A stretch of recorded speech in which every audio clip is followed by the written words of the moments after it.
Hey, what's up, everybody? Welcome back to XJW Diaries. My name is Justin. So, check this out.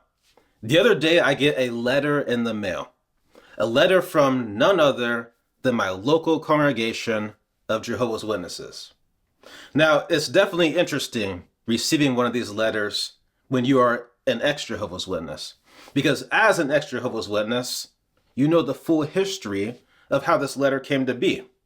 You know that somebody was probably trying to get their time in for the month, and so they used their valuable time to write this letter and many others like it in perfect handwriting, and then send them all out to many different people with the hope of hopefully getting someone who is interested. But the reality is that, just like my letter, the majority of these letters end up finding a new home in the recycle bin.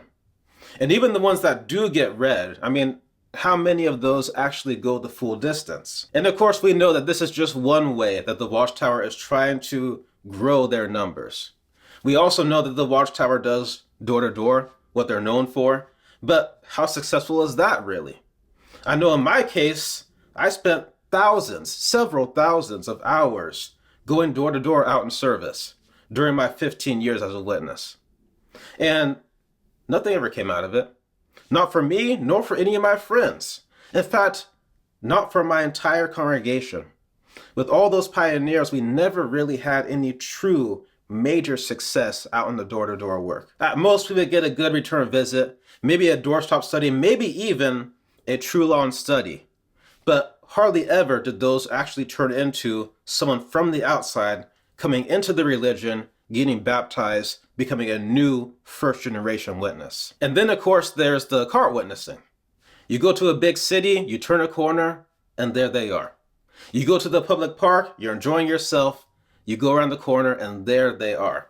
The Jehovah's Witnesses have now made an opportunity where you can come to them rather than them coming to you. But again, has it brought any real success?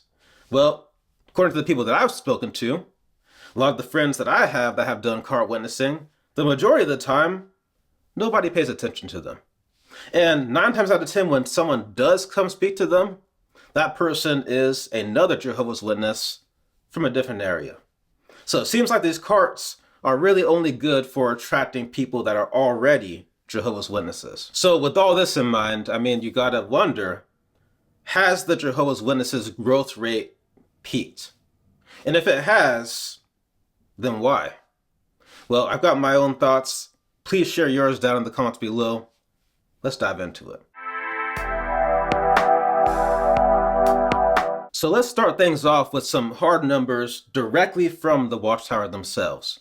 Because like any corporation, the Watchtower loves to talk about their numbers. This is something that me and my family noticed pretty quickly after we joined the Jehovah's Witnesses. Everything is about numbers. And one of the many ways that the Watchtower loves to flaunt their numbers is by releasing the grand totals every year, which has all of this information, and at the same time, it also lacks a lot of information. For example, if you look at the average number of Bible studies each month, 5.6 million for 2022 sounds like a good number. But how many of those Bible studies are just people studying with their kids, or studying with other people who are already within the circle of the Jehovah's Witnesses? How many of these studies are truly people from outside? And of course, they also don't list their negatives. There's no stats for how many people were disfellowshipped or how many people disassociated. So there's definitely some holes in the story. But when it comes to overall growth, they do give us a couple key numbers. That's the memorial attendance and the total number of congregations. Now, the memorial, if you think about it, it's kind of like the Jehovah's Witnesses' yearly open house. In fact, my entire time as a witness, the only time I really saw any true outsiders was at the memorial. But even then, some of these outsiders, you would find out, are still attached to the Jehovah's Witness circle in some way. You go meet one of them and you find out, oh, that's Sister so-and-so's grandson, or that's somebody's cousin. Still has some connection to the witnesses in some shape or form. But every now and then, you would get a true outsider, someone that's not related to a witness, someone that didn't study all those years ago, a true outsider. So based on that, If the memorial attendance is going up year over year, then we know that the Jehovah's Witnesses have a chance of true growth. And if you have that true growth, then you're also going to need more congregations, right? Got to have somewhere for all these new people to go.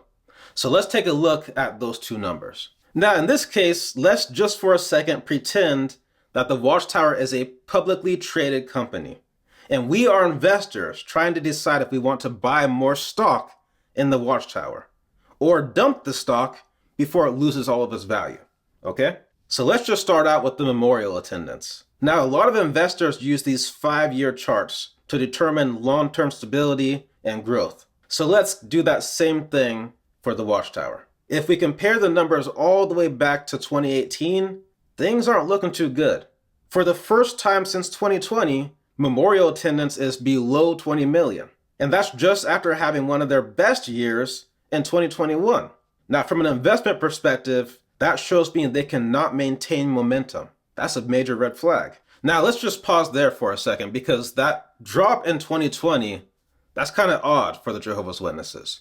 Now, you might be saying, well, Justin, there was a pandemic, there was all this chaos in 2020.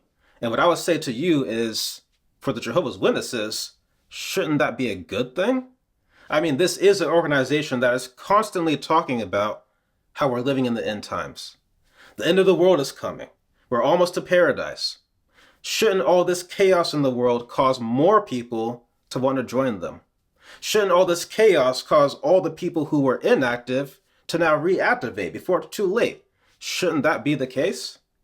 Same thing for 2022. We had at the beginning of the year, Russia invade Ukraine.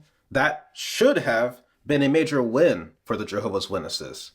Instead, we see drops in both of these years. And when it comes to congregations, we see a similar story. Not good. And we also know for a fact that over the past few years, the Watchtower has combined quite a few congregations and sold off quite a few Kingdom Halls. And these Kingdom Hall sales, these are very interesting because a lot of these Kingdom Halls are being sold to other churches, what the Jehovah's Witnesses would call Babylon the Great, temples of false religion. Now, look at this. If my house was up for sale, if I had an offer from someone who I knew for a fact had views that I did not agree with, if I knew that they were very racist, if I knew that they were very abusive, if I knew that they were just all around horrible people, I would not sell my house to them. I would wait for another offer, even if the other offer was lower. I would rather do that than provide my home to someone who has views that I do not agree with and who I view as a horrible person. But here we see these Kingdom Halls being sold to other churches. Now, if you're a Jehovah's Witness watching this and you're going through the waking up process, maybe you're trying to decide if you even want to wake up. I've been there before. But just think about this. You have a Kingdom Hall that was built by volunteers, most of the time unpaid volunteers, maintained by volunteers, using donations from volunteers. This is a building made by Jehovah's Witnesses for Jehovah's Witnesses for the sole purpose of teaching and glorifying everything that the Jehovah's Witnesses believe in. And now you're telling me that that same building is being sold to another religion, and all the proceeds of that sale, they don't go to the congregation that helped build the hall. They don't get split between the different congregations that people are getting sent to.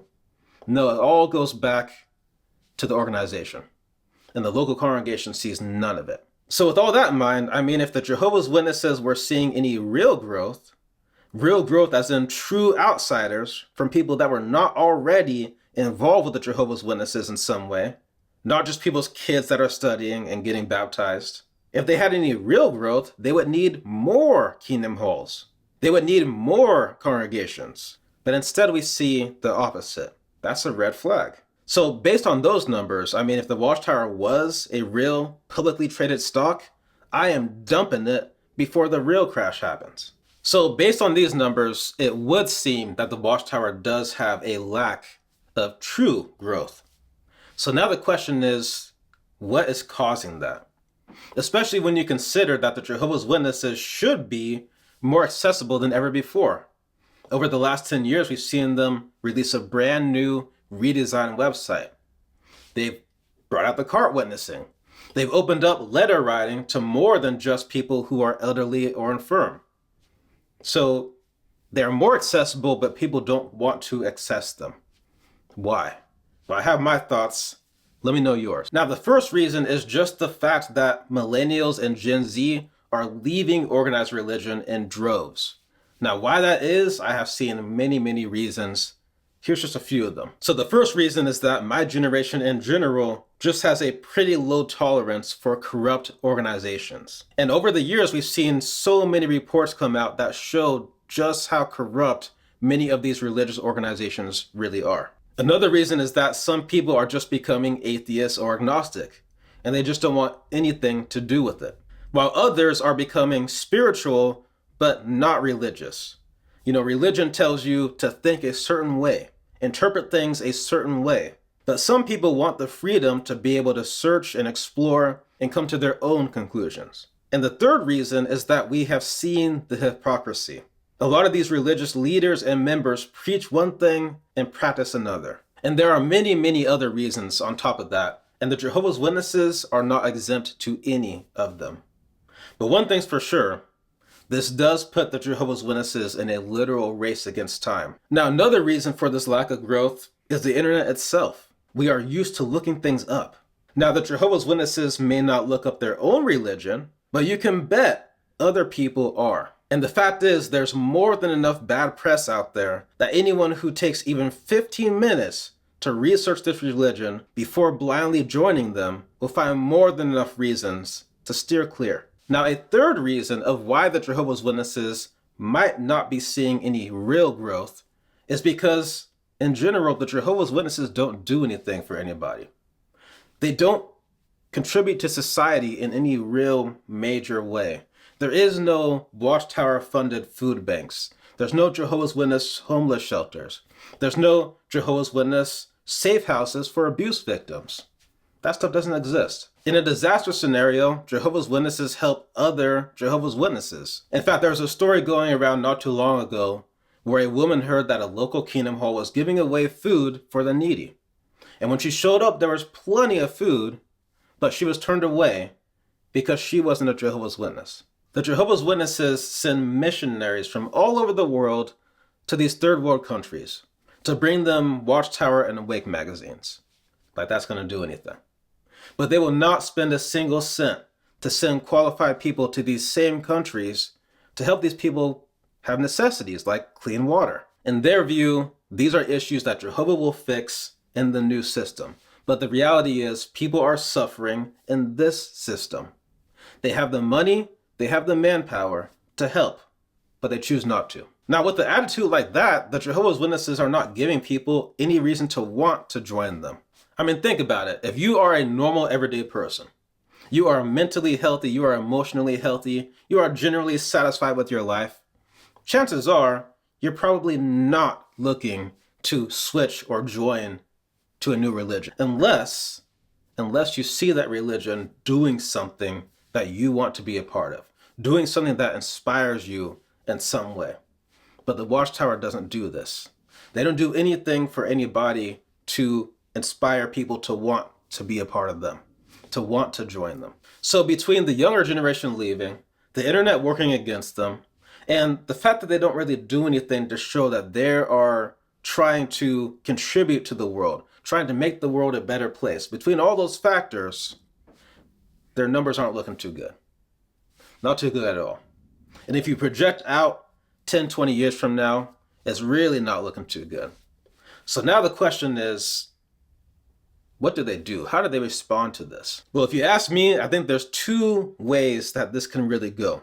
The first is make the religion more open, so that suddenly you have a more liberal Jehovah's Witness religion. Now, personally, I can't see them doing that. I think the more likely approach is option 2, which is make their organization even more locked down. Make it even more inclusive. Release some new light that makes the Jehovah's Witnesses even more blocked off from the rest of the world. And the scary thing is, this is entirely possible, especially now that we are seeing a shift in the leadership. So not too long ago, we saw them add 2 new governing body members.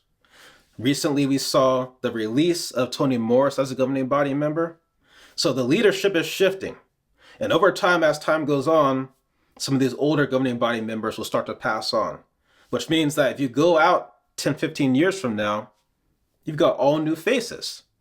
And behind those new faces are new ideas, new mindsets, new ways of doing things. The question is, what route will they take?